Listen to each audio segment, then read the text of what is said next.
Perkenalkan, nama saya Nanda.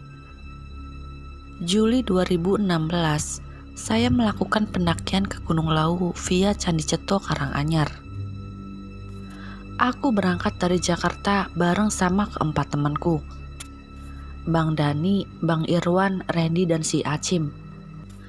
Kami berlima belum ada yang memahami pendakian Gunung Lawu, apalagi jalur via Candi Ceto. Jalur yang terbilang mistis dan jalur dengan trek yang panjang dari beberapa jalur Lawu yang lainnya. Nah, dari itulah Bang Dani ingin menjajal visi kita di pendakian ini. Kami berkumpul di stasiun Pasar Senen untuk menaiki kereta menuju Purwosari. Kami ikut kereta pemberangkatan pagi, dan sekitar pukul 20:45 kami sampai di stasiun Purwosari. Setelah makan, kami langsung bergegas mencari penginapan. Karena kita yang tak biasa perjalanan jauh, membuat badan kami pegal-pegal dan agak mual. Dimulai dari sinilah, hal-hal aneh mulai terjadi. Selamat malam, Pak. Apakah penginapan masih buka untuk pengunjung? Tanyaku saat melihat seorang satpam yang tengah duduk di depan pagar.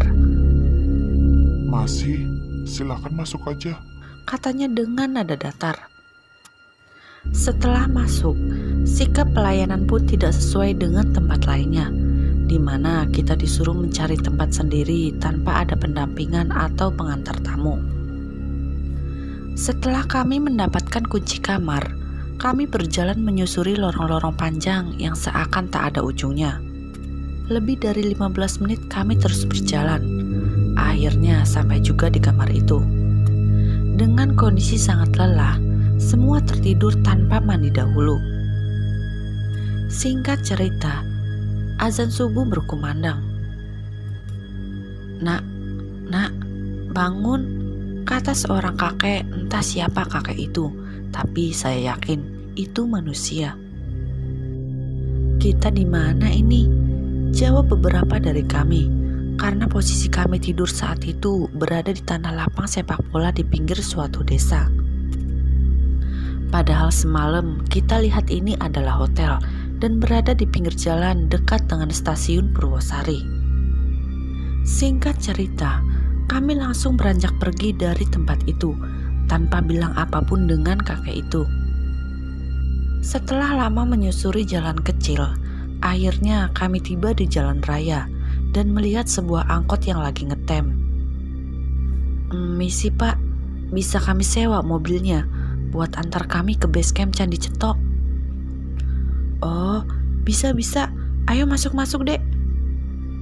Setelah angkot ini berjalan, kami masih dalam keadaan tak percaya bercampur takut.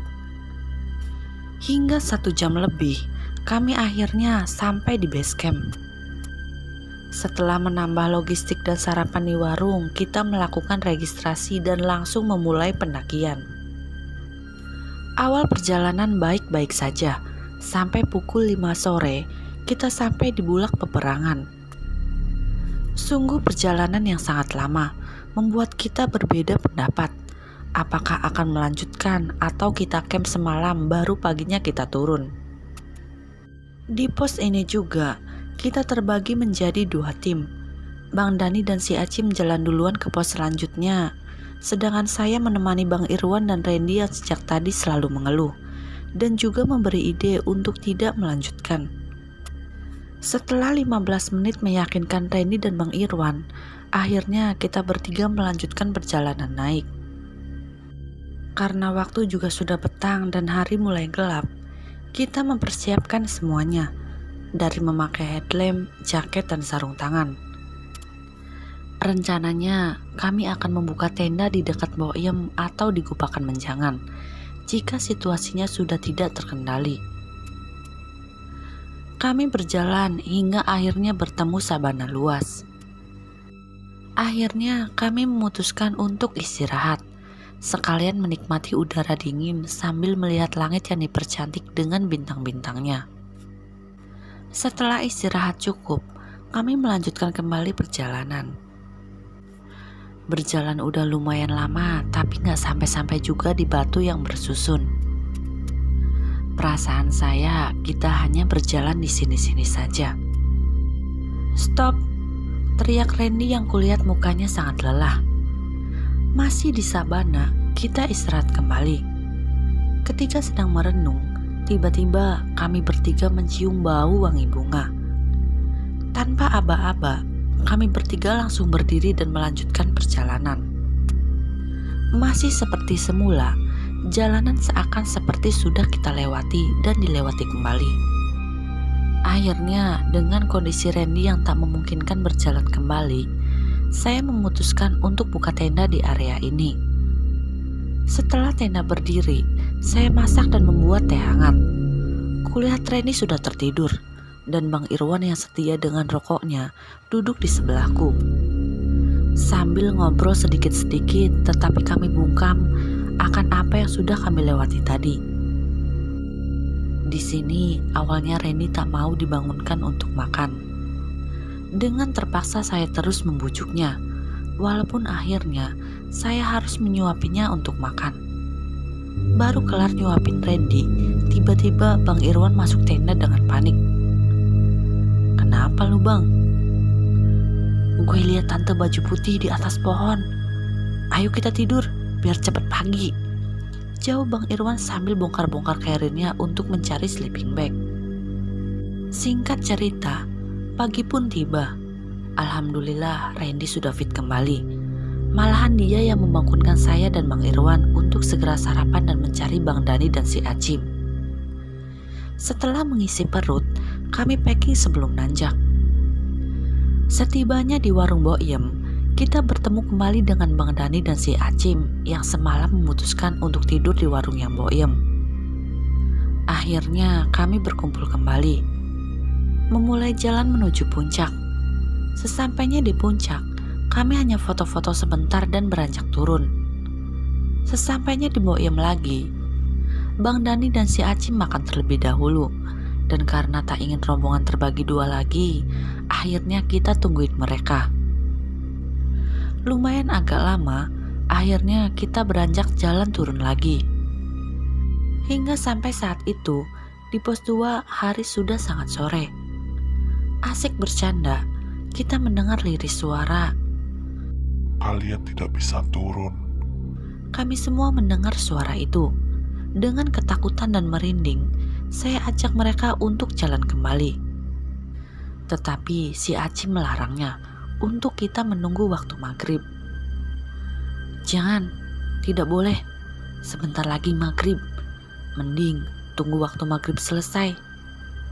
Tanpa ada yang melawannya, kita akhirnya tetap di pos 2 sambil menunggu azan maghrib. Tanpa candaan dan obrolan, kami hanya sibuk dengan rokok masing-masing. "Alhamdulillah, ayo pulang," kata si Acim, lalu membisikkan kita satu persatu. "Baca surat-surat Al-Quran sebisa kalian sambil kita jalan." Singkat cerita, kami tiba di base camp. Alhamdulillah tidak terjadi lagi hal-hal aneh kembali. Kita bercerita apa saja yang terjadi, dan kejadian-kejadian di sana bukan hanya aku saja yang merasakan, tetapi semua temanku pun sama merasakannya. Dan kami menyimpulkan sedikit kejadian yang terjadi kepada Randy. Kami sedikit beranggapan bahwa Randy sedang dijahili oleh penunggu sana karena dia memakai jaket warna hijau saat itu. Karena malam mungkin, kami semua tidak menyadari akan hal itu. Kami baru menyadarinya saat paginya. Itulah anggapan kami. Walaupun memang ada mitosnya tentang jangan menggunakan warna hijau di Gunung Lawu.